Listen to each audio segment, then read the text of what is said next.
Hello good morning everyone, I hope all of you are fine. तो previous lecture में हमने algebra का type 9 complete किया था। तो आज हम अलजेब्रा का टाइप 10 साइक्लिक और सिमेट्रिक फंक्शन स्टार्ट करेंगे। तो जैसे कि आपके पास एक क्वेश्चन है 1/x plus 1/y plus 1/z is equals to 1। आपको फाइंड आउट क्या करना है 1/z minus 1 into 1/x plus 1/y plus 1/y minus 1 into 1/x plus 1/z plus 1/x minus 1 into 1/y plus 1/z।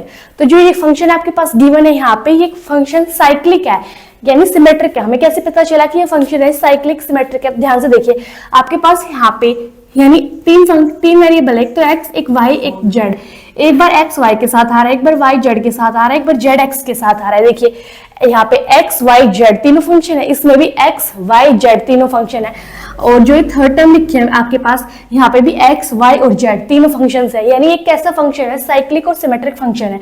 ठीक है, तो इस type के question को आप कैसे सोल्व करेंगे? हम लेट कर लेंगे कि x is equals to y is equals to z, यानी x y z ये तीनों की जो वैल्यू है वो आपस में क्या है? इक्वल है। अब यहाँ पे पुट करेंगे x is equals to y is equals to z, तो 1/x प्लस 1/y। तो y किसके इक्वल है? x के। तो y की जगह हम क्या पुट करेंगे? x plus 1/z। z की जगह हम क्या रख सकते हैं? x, क्योंकि x और z आपस में इक्वल है, तो x इज इक्वल्स टू 1। अब एलसीएम लेंगे तो क्या आएगा? एलसीएम x, तो 1 प्लस 1 इज इक्वल्स टू 1। अब हम क्या करेंगे?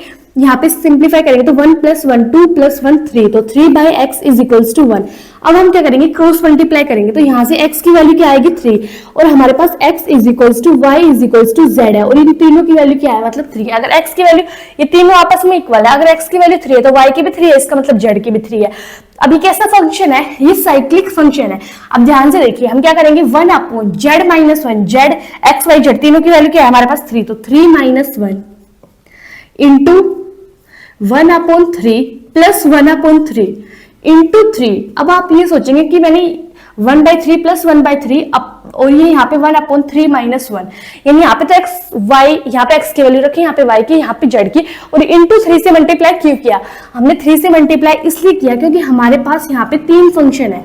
3 फंक्शन कैसे है? ध्यान से देखिए, एक फंक्शन तो ये है, प्लस सेकेंड फंक्शन ये रहा, प्लस थर्ड फंक्शन ये रहा। यहाँ पे अगर ध्यान से देखेंगे तो यहाँ पे 1/3 माइनस 1 आएगा, यहाँ पे भी 1/3 माइनस 1, और यहाँ पे भी 1/3 माइनस 1 ही आएगा। इंटू में 1/3 प्लस 1/3, और यहाँ पे भी कितनी है? 1/3 प्लस 1/3, यहाँ पे भी 1/3 प्लस 1/3 आएगा। यानी जो ये फंक्शन हमने ये लिखा है यहाँ पे, ये कितनी बार रिपीट हो रहा है? अगर हम ध्यान से देखेंगे तो 3 बार रिपीट हो रहा है, इसलिए हमने इसको पूरे फंक्शन को किससे मल्टीप्लाई कर दिया? 3 से मल्टीप्लाई कर दिया। अगर हम इसको सिंप्लीफाई करेंगे तो हमारे पास क्या आएगा? 1/3 माइनस 1 क्या आएगा? 2 इंटू एलसीएम लेंगे तो 3, और यहाँ पे 1 प्लस 1 2 इंटू 3। ठीक है, तो 2 से 2 कैंसिल हो जाएगा, 3 से 3, यानी आंसर क्या आएगा हमारे पास? 1।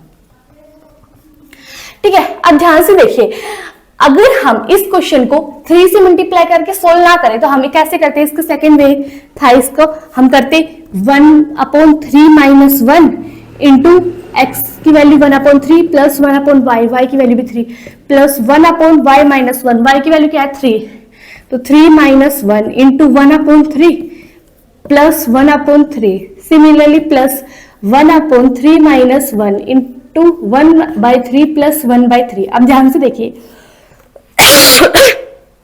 सॉरी, 1/3 माइनस 1, तो 3 माइनस 1 क्या होगा? 2 इंटू ये होगा 2/3 प्लस 1/2 इंटू 2/3, और यहाँ पे क्या आएगा? Plus 1/2 into 2/3।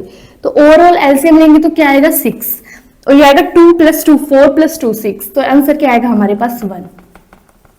यानी अगर हम यहाँ पे 3 से मल्टीप्लाई ना भी करें तो भी हमारे पास आंसर सेम ही आ रहा है, लेकिन हम यहाँ पे डायरेक्टली 3 से मल्टीप्लाई करके हम इस मेथड को फॉलो करेंगे, क्योंकि इससे बहुत ज्यादा शॉर्ट भी पड़ेगा। और जो साइक्लिक और सिमेट्रिक फंक्शन होते हैं उनकी पहचान ही यही होती है कि हर एक फंक्शन है ना वो सिमिलर होता है सेकंड फंक्शन के, इसलिए हमारे पास आंसर है ना वो चाहे हम ऐसे करेंगे तब भी सेम ही आएगा और ऐसे करेंगे तब भी सेम आएगा। यहाँ तक तो हमें सेम करना है, बाकी यहाँ पे आप देख सकते हैं आपको जो बेटर लगे, पर आप ये फॉलो करेंगे तो ज्यादा बेटर होगा। ठीक है, यानी हमने क्या किया, ये हमने पहले देखा ये साइक्लिक फंक्शन है या नहीं, फिर हमने देखा ये साइक्लिक फंक्शन है, तो हम x is equals to y is equals to z रखेंगे यहाँ पे, यहाँ से हम x की वैल्यू निकालेंगे। अब x की वैल्यू आ गई तो y की भी वही आएगी और z की भी वही आएगी, क्योंकि x y z तीनों आपस में इक्वल थे, तीनों की वैल्यू क्या आ गई 3। और यहाँ पे हमने क्या किया, जेड की वैल्यू पुट की, यहाँ पे एक्स की, यहाँ पे वाई की, और इसको मल्टीप्लाई कर दिया 3 से मल्टीप्लाई क्यों किया, क्योंकि सिमिलरली इसके जैसे हमारे पास कितने फंक्शन है 1, 2 और 3, तो 3 से मल्टीप्लाई किया, सिंप्लीफाई किया, तो आंसर आ गया हमारे पास 1। आई होप सो आप सब लोगों को क्वेश्चन समझ आया होगा। आप जल्दी से इसको नोट कर लीजिए, फिर हम इससे रिलेटेड नेक्स्ट क्वेश्चन करते हैं।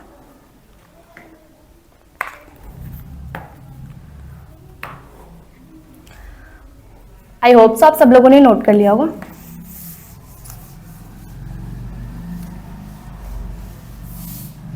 अब हम करते हैं next question.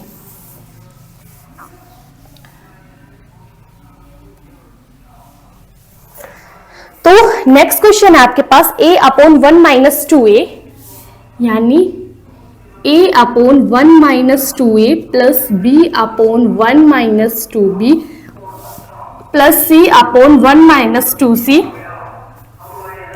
Is equals to 1 upon 2, और आपको फाइंड आउट क्या करना है, a 1 अपॉन 1 माइनस 2a, यानी 1 upon 1 minus 2a plus 1 upon 1 minus 2b plus 1 upon 1 minus 2c, इसकी वैल्यू आपको फाइंड आउट करनी है। ध्यान से देखिए, यानी आपके पास क्वेश्चन गिवन है a upon 1 minus 2a plus b upon 1 minus 2b plus c upon 1 minus 2c is equals to 1/2, और आपको फाइंड आउट करना है किसकी value 1 upon 1 minus 2a plus 1 upon 1 minus 2b plus 1 upon 1 minus 2c। तो ध्यान से देखिए हम इस टाइप के क्वेश्चन को कैसे सोल्व करेंगे।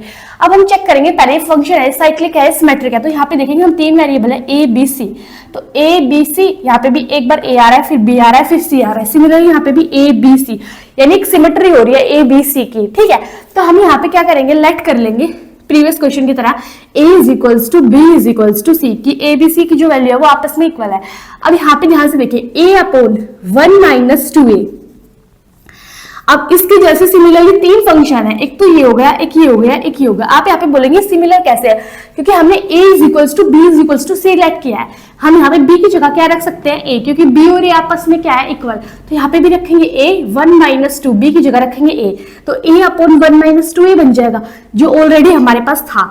अब यहाँ पे भी c की जगह a रखेंगे और 1 माइनस 2c की जगह भी यहाँ पे फिर a रखेंगे, तो यानी एक फंक्शन तो ये हो गया और इसके जैसे सेकंड फंक्शन ये हो गया और थर्ड फंक्शन ये हो गया। तो हमने यहाँ पे डायरेक्टली किससे मल्टीप्लाई कर दिया, 3 से, क्योंकि हमारे पास 1 2 3 3 फंक्शन है, इज इक्वल्स टू क्या है हमारे पास 1/2। अब इसको सिंप्लीफाई करेंगे तो 3 upon 1 minus 2a is equals to 1/2। अब हम क्या करेंगे, क्रॉस मल्टीप्लाई करेंगे, तो आपके पास क्या आएगा, 3 2 जा 6, तो 6a is equals to 1 minus 2a। अब आप क्या करेंगे, a वाली टर्म्स यानी वेरिएबल वाली टर्म्स को एक साथ लेके आएंगे, कांस्टेंट टर्म को एक साथ, तो 6a प्लस 2a आएगा, तो ये आएगा 8a इज इक्वल्स टू 1, तो a की वैल्यू क्या आएगी 1/8। अब हमारे पास क्या था, a is equals to b is equals to c था, और a की वैल्यू आई है 1/8, तो मतलब b की भी 1/8 और c की वैल्यू भी क्या है हमारे पास 1/8। अब हमें जो फाइंड आउट करना है वहां पे वैल्यू पुटअप करेंगे, तो 1 अपॉन 1 माइनस 2 इंटू a है, यहाँ पे a की वैल्यू आएगी 1/8 प्लस यहाँ पे भी क्या आएगा 1 माइनस 2 इंटू बी की वैल्यू क्या है 1/8, तो यही फंक्शन बनेगा। सिमिलरली 1 अपॉन 1 माइनस 2 इंटू सी की वैल्यू क्या है 1/8, तो इंटू 1/8, यानी ये फंक्शन हमारे पास कितनी बार रिपीट हो रहा है, 3 बार रिपीट हो रहा है। एक तो ये first plus second function plus third function, यानी ऐसे कितने फंक्शन है हमारे पास, 3 फंक्शन है, तो हमने किससे मल्टीप्लाई कर दिया 3 से। अगर हम इसको सिंप्लीफाई करेंगे तो हमारे पास आएगा 1 अपॉन, यहाँ पे 2 से कैंसिल आउट करेंगे तो 2 4 जा क्या होता है 8, तो यहाँ पे नीचे क्या होगा 4 एलसीएम आएगा, और यहाँ पे 4 1 जा 4, तो 4 माइनस, और यहाँ पे बचेगा 1 इंटू इस ओवरऑल को मल्टीप्लाई करेंगे किससे 3 से। अब ध्यान से देखिए आप, तो 4 है वो यहाँ पे डिनोमिनेटर में, तो ऊपर जाएगा न्यूमिनेटर में 4, और 4 माइनस 1 3 इंटू किससे मल्टीप्लाई करेंगे 3 से, 3 से 3 आपस में कैंसिल हो जाएगा, हमारे पास आंसर क्या आएगा 4, यानी हमारे पास आंसर कितना है 4। अगर आप इसको इस मेथड से करेंगे तब भी आंसर 4 ही आएगा, अगर आप इन तीनों फंक्शन को अलग अलग लिख के फिर ऐड करेंगे तो भी आंसर 4 ही आएगा। यानी हमने क्या किया, पहले हम देखेंगे फंक्शन क्या है, साइक्लिक है यानी सिमेट्रिक है, तो अब हम क्या करेंगे लेट कर लेंगे a is equals to b is equals to c, तो यहाँ पे a अपॉन 1 माइनस 2a, और ऐसे कितने फंक्शन हमारे पास 1 2 3 3 function into 3 is equals to 1/8, यहाँ पे क्रॉस मल्टीप्लाई करके एलसीएम करके सिंप्लीफाई करके ए की वैल्यू आई 1/2। अब ए बी सी तीनों इक्वल थे, अगर ए की वैल्यू 1/8 है तो बी की वैल्यू भी 1/8 होगी, सी की वैल्यू भी 1/8 होगी। अब हमें जो फाइंड आउट करना है वहां पे हम ए की वैल्यू 1/8, बी की वैल्यू भी 1/8 और सी की वैल्यू भी 1/8 रखेंगे। तो इस फंक्शन में हमने ए की वैल्यू 1/8 रखी और देखा कि बाकी जो दो फंक्शन है बिल्कुल इसके सिमिलर है, तो यानी टोटल कितने फंक्शन हो गए 1 2 और 3, तो 3 से मल्टीप्लाई कर दिया, सिंप्लीफाई किया, एलसीएम लेके, तो हमारे पास आंसर कितना आया 4। आई होप सो आप सब लोगों को क्वेश्चन समझ आया होगा। यानी सिमेट्री वाली कंडीशन में आपको पहले तो लेट करना है कि जितने भी वेरिएबल्स दिए गए हैं वो आपस में इक्वल है, फिर जितने भी उसके जैसे सिमिलर फंक्शन है हम जितने भी, अगर यहाँ पे 4 सिमिलर फंक्शन होते तो 4 वेरिएबल होते तो मल्टीप्लाई कर देते 4 से, लेकिन अगर 2 सिमिलर फंक्शन होते 2 वेरिएबल होते तो यहाँ पे मल्टीप्लाई कर देते 2 से। ठीक है, तो इस टाइप से आप इनको सोल्व करेंगे। आप जल्दी से इसको नोट कर लीजिए, फिर हम नेक्स्ट क्वेश्चन की तरफ मूव करते हैं।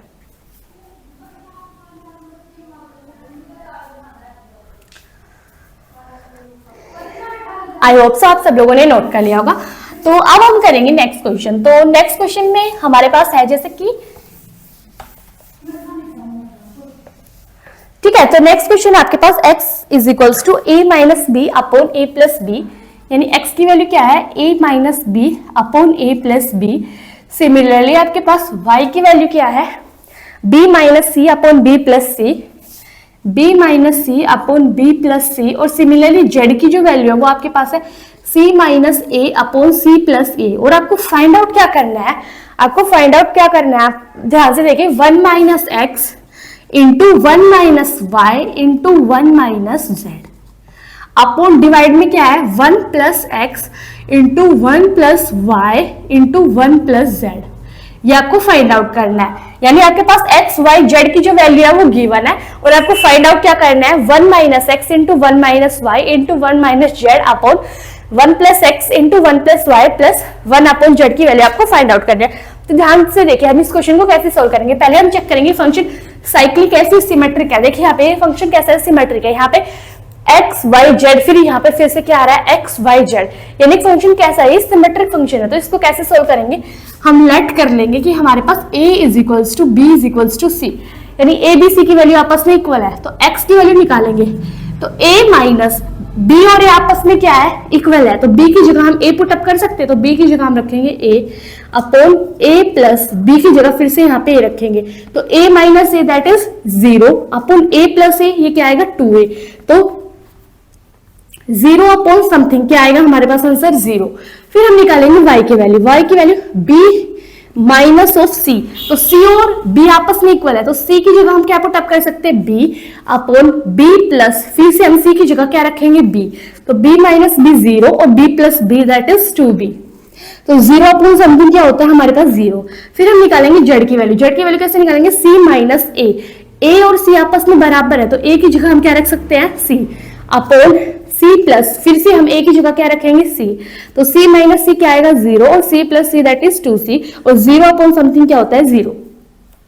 यानी हमें जो फाइंड आउट करना है उसमें हमें किसकी वैल्यू चाहिए एक्स वाई जेड की वैल्यू चाहिए, और हमने सिमेट्री से यानी हमने ए बी सी को इक्वल लेट करके वहां से हमने किसकी वैल्यू निकाली एक्स की जो कि 0 आई है, वाई की वैल्यू निकाली वो भी 0 आई है, और जेड की वैल्यू निकाली वो भी 0 आई है। अब एक्स वाई जेड की जो वैल्यू निकाली उसको हम यहाँ पे पुट अप करेंगे तो हमारे पास आंसर आएगा, तो 1 माइनस एक्स की वैल्यू क्या है 0 इंटू 1 माइनस वाई की वैल्यू भी 0 इंटू 1 माइनस जेड की वैल्यू भी क्या है 0 अपॉन 1 प्लस फिर से x की वैल्यू 0 इंटू 1 प्लस वाई की वैल्यू भी 0 इंटू 1 प्लस जेड की वैल्यू भी क्या है 0। अब हम इसको सिंप्लीफाई करेंगे तो 1 माइनस 0 दैट इज 1, और यहाँ पे भी 1 इंटू 1 अपॉन 1 प्लस 0 1 ही होता है, तो 1 इंटू 1 इंटू 1, तो ये आएगा 1 अपॉन 1, यानी आंसर क्या आएगा हमारे पास 1।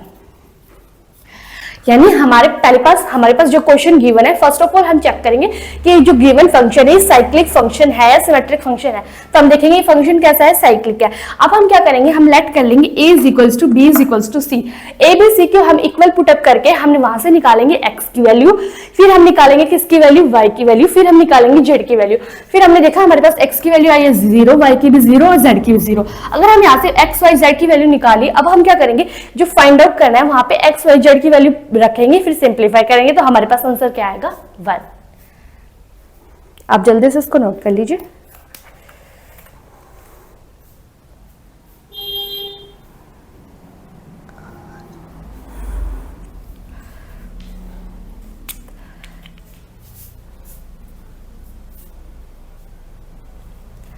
आई होप सो आप सब लोगों ने क्वेश्चन नोट कर लिया होगा और आज के लेक्चर में हमने जितने भी क्वेश्चन किए हैं वो आपको समझ आए होंगे।